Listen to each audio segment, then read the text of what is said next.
गुरु विमुख कौन होता है? जरूरी नहीं आपने नाम ले लिया, मंत्र जाप कर रहे हो, भक्ति कर रहे हो तो आप जी गुरुमुखी हो। यहां कई प्रकार से मर्यादा टूटती है, कई प्रकार से काल अपना जाल फैलाता है। आज पूरी की पूरी संगत गुरु विमुख है। शतलोक आश्रमों से जुड़े भाई बहन, सतगुरु रामपाल जी का परिवार, ये कोऑर्डिनेटर सारे के सारे जो हमारे को बहुत बड़े परम भगत दिखाई दे रहे हैं, हजारों करोड़ों रुपया संगत का अन्नपूर्णा मुहिम में बर्बाद कर रहे हैं, ये सारे के सारे गुरु विमुख हैं। गुरु विमुख क्या कह रहे हैं गुरुदेव, ध्यान से सुनो। मानुष जन्म पायकर खोवे, सतगुरु विमुखा युग युग रोवे। मानुष जन्म पायकर खोवे, सतगुरु विमुखा युग युग रोवे। प्रथम सतगुरु विमुख वो होता है जो सतगुरु से उपदेश नहीं लेता है। भाई जो सतगुरु से उपदेश नहीं लेता, सतगुरु के ज्ञान को नहीं समझता, वो क्या है? सतगुरु से विमुख है, सतगुरु से दूर है, वो मुंह फेर के बैठा हुआ है। उसका भी कल्याण नहीं होगा, उसका भी मोक्ष नहीं होगा। तो प्रथम सतगुरु विमुखा कौन? जो सतगुरु की शरण में नहीं है। आगे सुनिए। बच्चों, गिरी सतगुरु संगत छोड़कर लाख वर्ष जप कीन, इंद्रिय क्रम ना मोक्ष हो अरे काल के आदि। दूसरा गुरु विमुख कौन? जो नाम दीक्षा लेकर भी मर्यादा में नहीं रहता है और भक्ति का ढोंग भी करता है। सतगुरु संगत छोड़कर, सतगुरु की संगत कौन छोड़ेगा? जो सतगुरु की शरण में आ चुका है। सतगुरु शरणा छोड़कर, यानी सतगुरु की शरण में आने के बाद किसी कारण से जो सतगुरु को छोड़ चुका है, या सतगुरु की शरण में आकर जो मर्यादा में रहकर भक्ति नहीं करता है, वो भी सतगुरु की शरण से दूर होता है, वो भी गुरु विमुख होता है। सतगुरु संगत छोड़कर लाख वर्ष जप कीन, इंद्रिय कर्म ना मोक्ष होए, फिर यम के आधीन।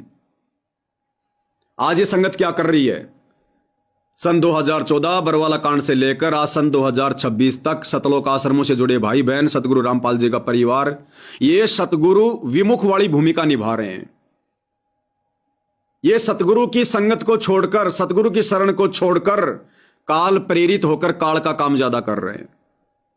सतगुरु संगत छोड़कर लाख वर्ष जप कीन, ये कितनी भक्ति करते रहो, कितने मंत्र जाप करते रहो, कितने दान धर्म यज्ञ हवन करते रहो, इनका मोक्ष नहीं है, क्योंकि ये सतगुरु की मर्यादा तोड़ चुके हैं। स्टेडियम बनवाकर, जाट आरक्षण में करोड़ों रुपया चंदे के रूप में देकर, लाखों भक्तों को जाटों के धरनों पर बैठाकर, आनंदपाल जैसे गुंडों की सीबीआई जांच का समर्थन करवा के 5 लाख रुपया राजपूत करनी सेना को चंदे के रूप में देकर, परशुराम की जयंती में संगत को बैठाकर, सिरसा अनाज मंडी में कबीर जयंती मनवाकर, मुख्यमंत्री और प्रधानमंत्री की रैली में बैठकर, अयोध्या में भंडारा लगाकर, जाटों की धर्मशाला बनवाकर, गौशालाओं में चंदा देकर, अनेक कार्यक्रमों में संत रामपाल जी के परिवार के द्वारा पगड़ी पहनकर अपना मान सम्मान करवाकर, कई प्रकार से भाई और बहनों, एक बार नहीं अनेकों बार काल ने मर्यादा तोड़वाई है, अनेकों बार।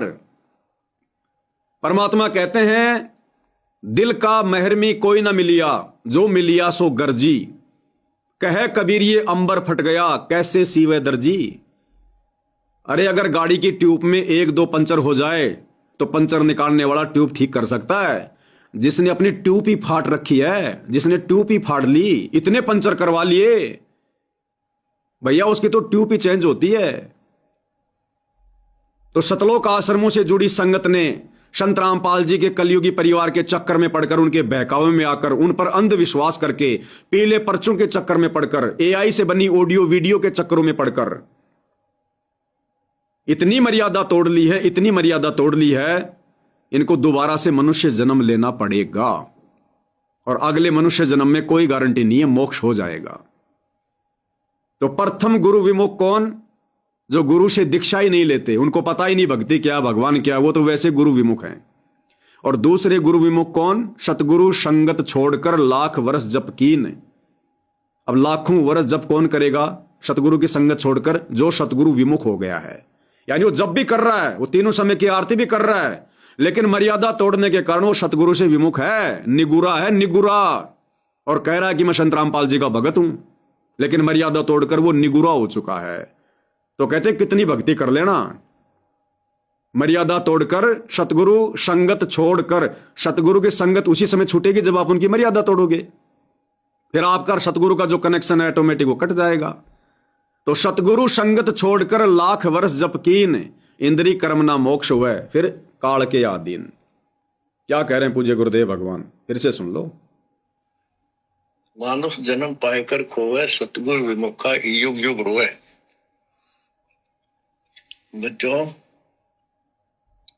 गिर सतगुरु संगत छोड़कर लाख वर्ष जप कीन, इंद्रिय क्रम ना मोक्ष होए, अरे काल के आदि। तो भाई और बहनों, ये गलती आप और हम सत्सेवक भाई बहनों ने नहीं करनी है, सतगुरु की संगत छोड़ने की, सतगुरु की शरण छोड़ने की। सतगुरु की संगत या शरण छोड़ने का मतलब ये नहीं कि उनके नाम को तोड़ दो, उनसे दूर हो जाओ, दूसरे पंथों में चले जाओ, वो तो है ही। सूक्ष्म रूप से आपको पता भी नहीं चलता, जैसे लाखों की संगत को नहीं पता चल रहा आज जो आश्रमों से जुड़े हुए हैं। मर्यादा भी तोड़ रखी है, सतगुरु की संगत से भी दूर हैं, फिर भी आश्रमों में जाते हैं, लड्डू जलेबी बर्फी खाते हैं, पाठ करवा रहे हैं, ज्योति करवा रहे हैं, बेगार कर रहे हैं दुनिया के मकान बना के कि हम सेवा कर रहे हैं, हम सेवादार हैं, और हैं सतगुरु की संगत से दूर, हैं सतगुरु की शरण से दूर। गुरु विमुख बनकर काल आज उनसे बेगार करवा रहा है। ये कलयुग की बिचली पीढ़ी है, काल आमने सामने की लड़ाई नहीं लड़ेगा, ये पीठ पीछे वार करेगा। संगत माही कुसंगत उपजे, जैसे बन में बांस, आप घिस घिस आग लगा देकर बनखंड का विवास नाश। ये वाणी आज चरितार्थ हो रही है। आज इस सतलोक आश्रम कमेटी ने आपस में रगड़े मार मार के, गुरु वचन को तोड़ तोड़ के, और आग लगा दी है संगत में, सबकी मर्यादा खंड करवा दी है। लग रहा कि बहुत अच्छे भगत हैं, बड़ी अच्छी भक्ति हो रही है, कुछ नहीं हो रहा, सब काल के अधीन है। तो ये काल ऐसे भी चोट मारता है सूक्ष्म, इसलिए तो गुरुदेव ने तत्व ज्ञान दिया है, नहीं तो सामान्य ज्ञान दे देते। अरे सामान्य ज्ञान दे देते, बाकी संत भी तो दे रहे हैं, फिर तत्व ज्ञान देने की क्या जरूरत थी। लेकिन संगत तत्व ज्ञान को भी ढंग से नहीं समझ पाई। इस तत्व ज्ञान की क्या क्या मर्यादा है, उनमें रह के भी भक्ति नहीं कर पा रही। तत्व भेद तो बहुत दूर की बात है, तत्व भेद एक न्यारा रे साधु भाई, तत्व भेद एक न्यारा। संगत ने सोच लिया हमारे को ब्रह्मा विष्णु महेश के माता पिता का नाम पता चल गया, हम तो तत्व ज्ञानी बन गए, तत्व ज्ञान हो गया। अरे खाली ब्रह्मा विष्णु महेश के माता पिता का नाम पता चल जाने से, या दुर्गा का पति कौन है, ये बात की जानकारी हो जाने से तत्व ज्ञान नहीं होता। बहुत दूर है।